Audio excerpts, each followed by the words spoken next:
All right, so we just finished our first project, and now the question inevitably comes, where do we go from here? So we know where we're headed. We know the end destination is we want to become a back-end software engineer.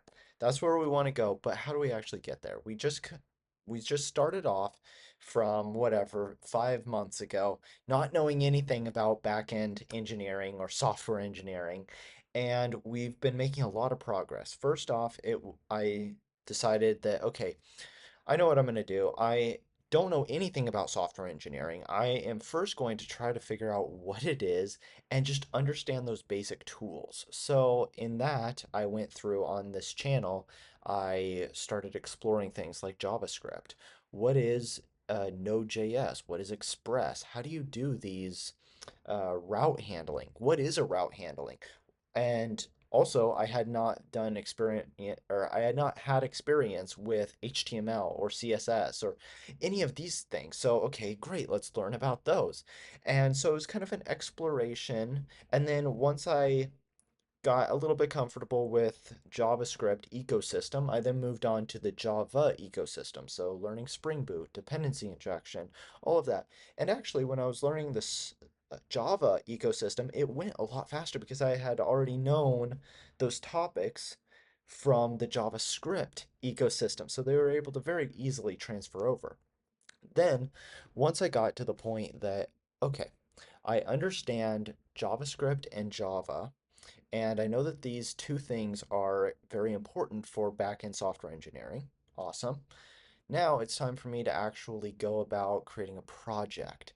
Now, the project was to do two things. Number one, it was to help me learn about all of these concepts, put it into something which is unified and actually cohesive together, not just a bunch of random topics that I know about, but actually integrating all of that knowledge together.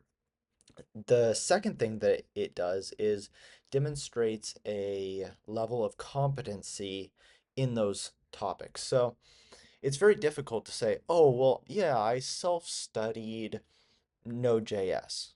Well, okay, where's the evidence, right?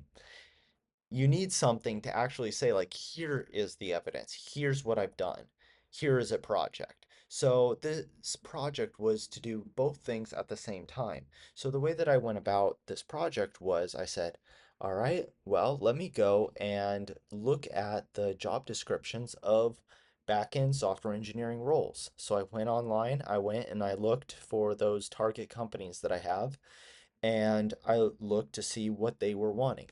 And I compiled a list of all of those topics. I said, awesome, here we go.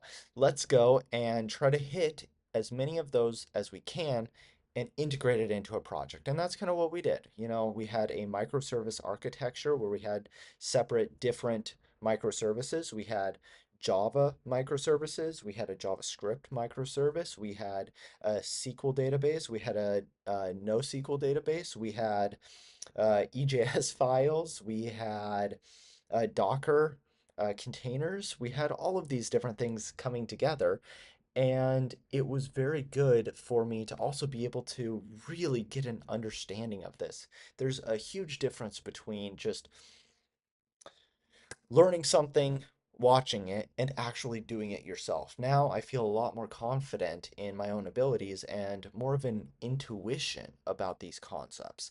So, I feel like where I am now is okay, well, I now know about these tools. So JavaScript and Java, all of those tools that I mentioned, Docker and the networking of how they interact with each other, how a registry service can work.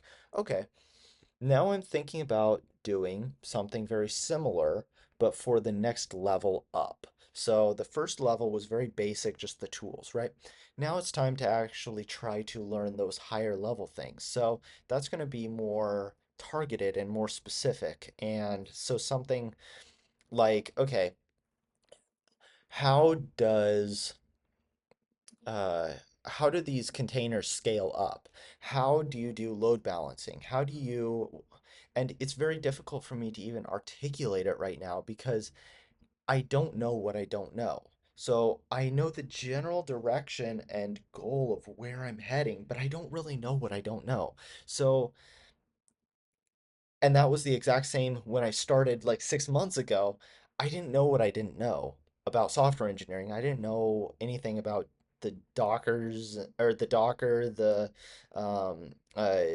routing, or I didn't know any of that. And now I'm at the same point right now that I don't know more of those mid-level things of kind of how do you actually architect all of these concepts together to create a large scale system. And that's kind of the difference. So the lower level is more of just what are the tools, what are the basic tools, what are the basic ideas, concepts. Okay, great. Now it's okay, how do you actually create a large scale system? That's what I'm kind of considering as more of the mid level. So like the load balancing, the uh again, I don't know because I don't know. So what I think I'm going to do now, moving forward on this channel is, okay, great. Awesome. We've kind of hit a milestone.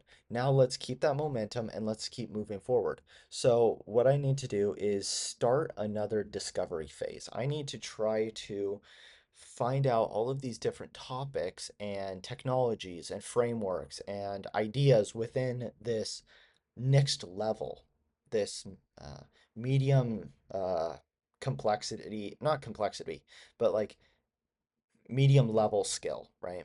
Of a high complexity system. Now, so what I'm going to be doing on my YouTube channel is doing those investigation videos, going in, trying to just play around with these different technologies, not necessarily making a project that is amazing or even integrating it into a project.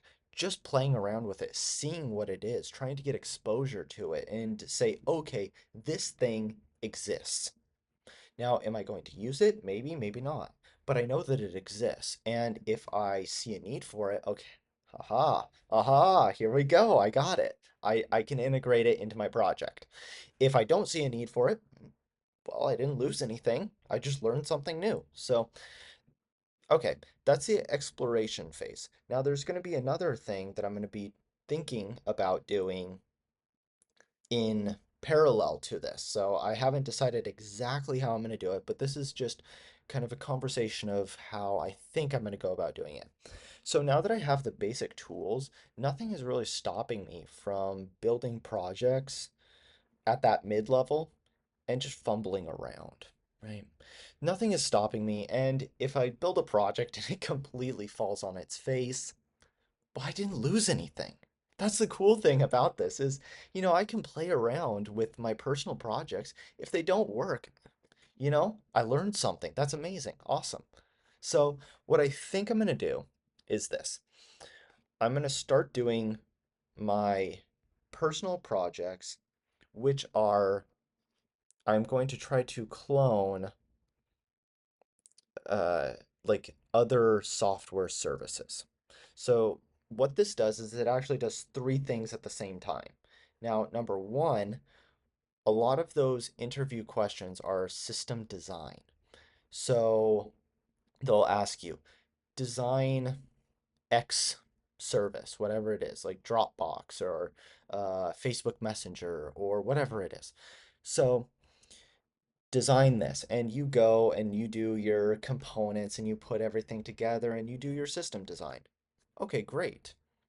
So this, if I am going and doing clones of those different technologies, that allows me practice on those system designs. That portion of the required skills. So it helps me learn for system design. Number two is it allows me to play around with those ideas that I've been curious about. So, for example, one idea that I am curious about is obviously I make YouTube videos. And when I upload my video, it's whatever. Some of my videos are like 1.5 or 2 hour long videos when I'm doing all of my programming. And how does YouTube actually accept that data packet by packet? Is it opening up a socket? Is it how does that actually work? I'm very curious about that. Okay, so these projects allow me to kind of play around with ideas that I'm interested in and I've been curious about for a long time, but I never had the methods by which I was able to investigate them. Now, awesome, here we go. I'm able to investigate a lot of those ideas that I previously was curious about, but never got the opportunity to fully uh, dive into. So that's number two. And number three is if the project is successful, well, then there we go. We were able to, we have a tangible project, which is again evidence of competency. So I can put that on my resume, and we have another item which has this whatever I did in that project, it proves competency in those skills. So I think that this is kind of the direction that I'm going to be heading in this in the near future on this channel. And yeah, so trying to figure out how do you get a more complex, uh, larger scale system, which is system design.